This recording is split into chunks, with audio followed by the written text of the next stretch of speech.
మామూలుగా డీమార్ట్‌కి వెళ్ళే వాళ్ళలో 2 రకాలుంటారు. ఒకరు టైమ్ పాస్ కోసం వెళ్ళేవాళ్ళు. ఇంకొకరు ఇంట్లోకి కావాల్సిన సామాన్లు కొనుక్కొని వెళ్ళేవాళ్ళు. కానీ నేనైతే మూడో రకం అనమాట. ఇంతకీ ఏ రకం అనుకుంటున్నారా? కనిపిస్తుంది గదా! పాప్‌కార్న్ బ్యాచ్ అండి. డీమార్ట్‌కెళ్ళిన ప్రతిసారి పాప్‌కార్న్ కొనుక్కోకుండా అయితే అస్సలు బయటికి రాను.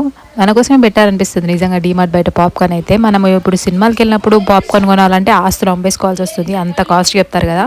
కానీ ఇక్కడ డీమార్ట్‌లో అయితే చాలా రీజనబుల్ రేట్‌కే వచ్చేస్తాయి. ఒక ప్యాకెట్ రూ. 10 అంటే చాలా తక్కువ గదా!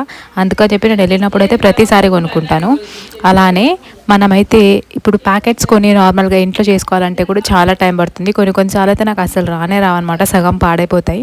అందుకని చెప్పి నాకు ఇది బెస్ట్ ఆప్షన్ అనిపిస్తుంది. నాతో పాటు మన ఇంట్లో పాప్‌కార్న్ నచ్చే వాళ్ళు చాలామంది ఉన్నారు. దాంట్లో ఇంకొకడు వచ్చేసి జున్నుగాడు అనమాట. భలే ఇష్టంగా తింటున్నాడు. కాకపోతే ఎక్కువ పెట్టాలంటే నాకే భయం అనమాట. సో ముందు చోట చెప్పినప్పుడు మేమైతే జున్నుకి ఆధార్ కార్డ్ చేయించడానికి వెళ్ళామన్నమాట. వచ్చే దారిలో డీమార్ట్ కనిపించింది. సరే ఇంకెళ్ళానో పాలు పెరుగు తీసుకుందాం అని చెప్పేసి దాంతో పాటు మనకి ఇష్టమైన పాప్‌కార్న్ కూడా తెచ్చేసుకున్నాను. అంతే వీడియో. Bye bye.